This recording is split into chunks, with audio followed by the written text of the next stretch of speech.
bonsoir chez vous, madame, monsieur, ce samedi soir. Bienvenue dans le journal. Système de facturation électronique normalisé au Bénin. Le Sénégal est séduit par le modèle béninois. On en parle dans ce journal.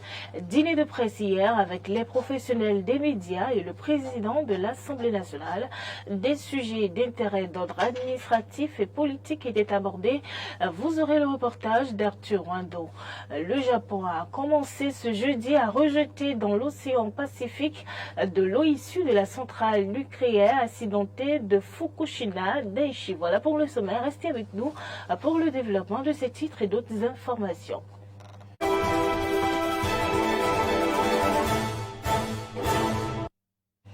Vous faites bien, madame, monsieur, de nous préférer pour vous informer. La Direction générale des impôts du Bénin a reçu les 22, 23 et 24 août dernier une mission sénégalaise sur la conduite de la réforme des factures électroniques normalisées. Les membres de la délégation sénégalaise ont eu plusieurs rencontres d'échange avec les autres acteurs de la réforme des factures électroniques normalisées, en l'occurrence le partenaire technique ayant accompagné la GDI Bénin, la DGI Bénin, les fournisseurs agréés des machines électroniques certifiées de facturation, CEFET, mais aussi avec quelques entreprises pour constater de visu la délivrance effective des factures électroniques normalisées au Bénin. Sur l'implémentation de cette réforme de facturation électronique normalisée, le chef de la délégation sénégalaise, Mohamedou Sy, est convaincu que le Sénégal devra évidemment s'inspirer du modèle béninois. Le président de l'Assemblée nationale a réuni autour de lui hier les professionnels des médias à travers un dîner de presse. Objectif, apporter un certain nombre d'éclaircissements sur les sujets administratifs, politiques, mais aussi sur la situation au Niger. Arthur Wando pour le compte rendu. Il y a une différence entre le porte-parole du président de l'Assemblée nationale et le porte-parole de l'Assemblée nationale. Louis Vlavonou a tenu à clarifier ceci. Que ce soit les dîners de presse ou les conférences de presse, c'est le porte-parole ou bien le directeur de la communication, ou bien, si vous voulez, le chef cellule précis de la communication du PAN. C'est de ça qu'il s'agit désormais, et non du porte-parole de l'Assemblée nationale. Et voici la raison de ce changement. Parce que lorsque l'Assemblée nationale devra opiner sur une question, il y a toute une procédure. Je voudrais un peu l'exprimer ainsi pour que, au sortir d'ici ou bien ailleurs, qu'il ne soit pas dit que l'Assemblée a pris position sur tel sujet. Mais le président de l'Assemblée nationale a peut-être pris position, tel député a pris position, tel autre a pris telle position. Ce n'est pas la même chose que l'Assemblée nationale a pris telle position.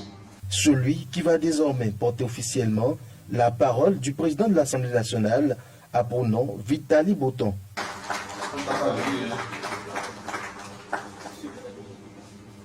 Donc, c'est votre collègue Vitali Boton qui est désormais le chef de la cellule de communication du président de l'Assemblée nationale.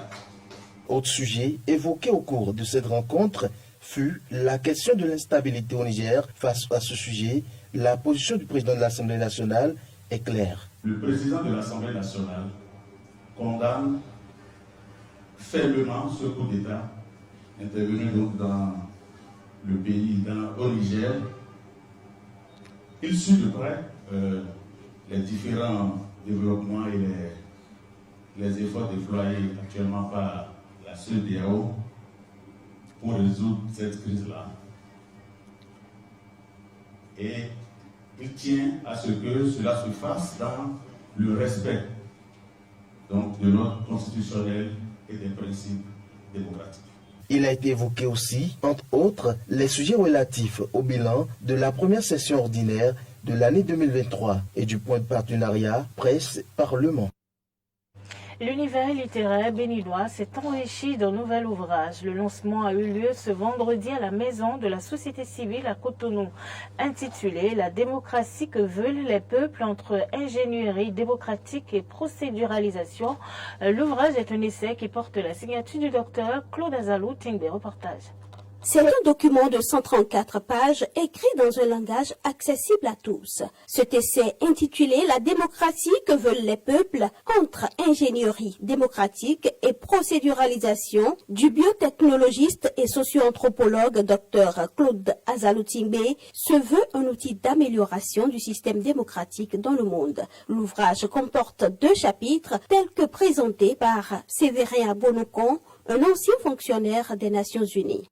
Le premier chapitre intitulé « De la démocratie et des peuples » présente une clarification conceptuelle profonde du thème de la démocratie et des autres types de démocratie.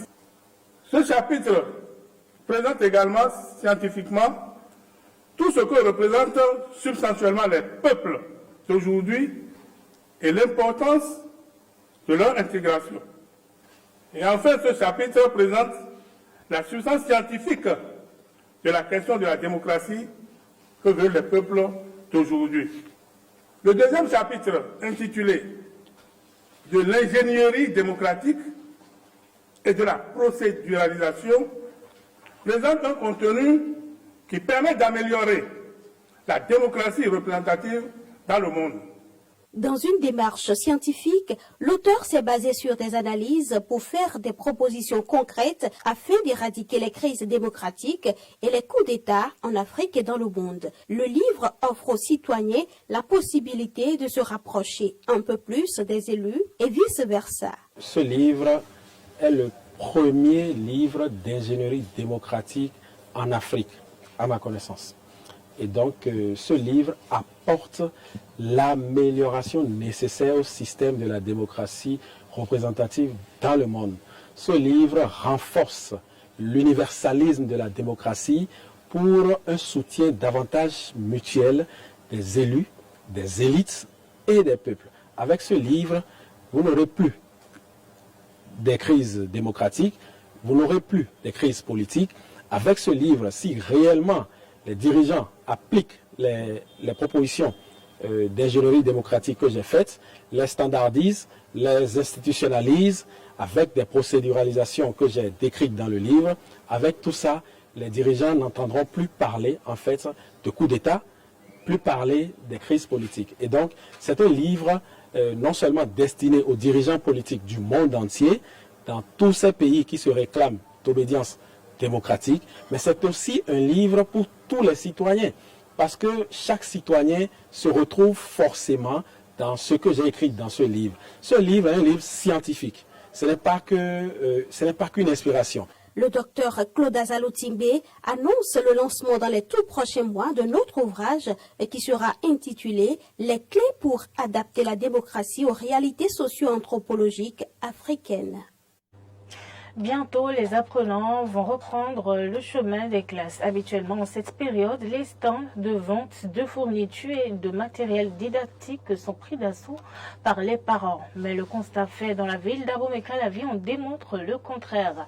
Malgré les affiches et banderoles posées ça et là aux abords des principales artères pour appâter la clientèle, c'est presque un calme total au niveau des stands de vente de fournitures scolaires. C'est le constat fait par notre reporter Arthur Wando. Suivez. Ici, on vend les cahiers, tous les différents cahiers, les bics, les livres, tous les livres, on a tout. Tout est ici pour l'effectivité de la rentrée scolaire. La liste n'est pas exhaustive. On a les bics, couvertures et les boîtes de couture, les divers, en tout cas tout ce qu'on peut utiliser comme fourniture scolaire. Ces stands de vente de fournitures scolaires ici à Calavi n'affluent pas. Pas tellement. Dans une journée, au moins, on reçoit 3 à 4 personnes. Ils ne viennent pas comme ça. Par jour, on reçoit 2 à 3 personnes comme ça. Attendre les dernières heures avant de faire le geste utile à quelques semaines de la rentrée scolaire n'est pas la meilleure des choses à faire. J'invite les parents à venir massivement payer. parce que c'est une obligation. Les enfants doivent aller à l'école. Donc, il ne faudrait pas attendre les derniers jours pour venir nous accumuler ici. Vaut mieux de vite sortir et de venir régler ça en même temps. De l'autre côté, cette absence d'affluence au niveau des stands peut se justifier par la morosité économique qui bat son plein. La communauté tchadienne au Bénin, la COCHAB, se rend de plus en plus disponible au service de la population béninoise. Elle a organisé hier une activité de don de sang au CNHU Bekoutoukoubaga de Cotonou. Et c'était sous la supervision du consul général du Tchad au Bénin. Le reportage avec Frédéric Espoir Mambou. Ils ont fait massivement le déplacement à la banque de sang du littoral dans l'enceinte du centre universitaire Hubert Maga de Cotonou. Ils, ce sont les membres de la COCHAB, entendez, la communauté tchadienne au Bénin. Hommes et femmes, jeunes et personnes âgées ont décidé de donner un peu de leur liquide précieux pour sauver des vies. Pour le consul général du Tchad au Bénin, le geste en vaut bien la chandelle. À l'occasion du 63e anniversaire de l'indépendance du Tchad, nous avons inséré le programme de don de sang dans notre programme. Et la communauté tchadienne ici au Bénin, elle a dit, bon, pourquoi ne pas venir donner un peu de son sang? C'est un acte salutaire et donner son sang, c'est sauver la vie.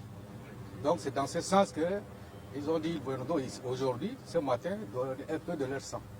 Donner son sang, ce n'est pas pour soi-même, c'est pour les autres aussi. Ça peut être, vous donnez votre sang, ça peut vous servir demain, ça peut servir à une autre personne. Donc c'est dans ce sens qu'il est important de donner un peu de son sang. Donc c'est un acte vraiment individuel, mais quand même la communauté, elle est venue ce matin très nombreuse. Vraiment, je suis content de leur mouvement aujourd'hui. Et au président de la communauté tchadienne au Bénin de trouver que c'est un geste fort, fraternel et humanitaire, même s'il s'inscrit dans le cadre de la célébration des 63 ans d'indépendance du Tchad. Le geste, vous savez, c'est un signal fort pour montrer à l'État béninois que nous sommes avec eux. Nous vivons au Bénin comme au Tchad. Donc, comme nous sommes en train de commémorer notre 63e anniversaire, nous avons jugé utile de montrer à l'État combien nous sommes reconnaissants. C'est pour cet acte que nous sommes aujourd'hui venus pour donner le sang. Nous voulons montrer aux Béninois que nous, les Tchadiens au Bénin, nous sommes prêts à soutenir l'État et nous sommes prêts à sauver des vies. Au rang de ceux qui ont fait le déplacement de la banque de sang du CNHU de Cotonou, figurent des étudiants tchadiens. Leur président justifie bien leur présence à l'événement. Les étudiants ont toute leur importance ici parce que déjà la communauté n'est pas formée que des autres professionnels. Il y a aussi les étudiants et tous les autres résidents. Du coup, nous avons aussi jugé utile d'apporter notre pierre de contribution en nous associant à nos aînés, à nos grands frères, à nos parents, pour quand même faire savoir aussi notre présence et être reconnaissant, comme l'a dit le président de la COCHAB. Outre le don de sang, plusieurs autres activités sont au calendrier de la COCHAB pour la célébration des 63 ans d'indépendance de leur mère patrie, le Tchad. Et puis en interactualité, je vous annonçais dans les titres que le Japon a commencé son opération de rejet dans l'océan Pacifique des radioactifs issus de la centrale nucléaire accidentée de Fukushima. Reportage de nos confrères de RT. Les habitants se sont rassemblés devant le siège de la société d'exploitation de Fukushima afin de protester contre cette mesure. Le projet nippon suscite l'inquiétude et la colère de certains voisins asiatiques tels que la Corée du Sud et la Chine. L'agence chinoise de sûreté nucléaire a dénoncé, quant à elle, un acte égoïste et irresponsable. La Chine recommande vivement à la partie japonaise d'annuler sa décision erronée, de cesser de promouvoir son plan de rejet d'eau polluée de la centrale nucléaire, de coopérer en toute bonne foi avec les pays voisins et de traiter avec eux de manière responsable afin d'éviter des dégâts imprévisibles et des dommages à l'environnement marin mondial. Si le Japon persiste à faire avancer son plan de rejet, le gouvernement chinois prendra les mesures nécessaires pour protéger fermement l'environnement marin, la sécurité alimentaire et la santé publique. L'Agence internationale de l'énergie atomique, qui supervise l'opération de rejet, a donné son feu vert en juillet, jugeant le projet conforme aux normes internationales de sûreté. Malgré cet accord, de nombreux pays restent sceptiques face à cette initiative. Les eaux de Fukushima contiennent encore des éléments des déchets radioactifs tels que du tritium et porteront sans doute atteinte à l'écosystème sous-marin dans le Pacifique. Et c'est la fin de ce journal. Merci madame, monsieur de nous avoir suivis. Bonne suite de programmes à la compagnie d'Eden TV. Bon week-end à chacun et à tous.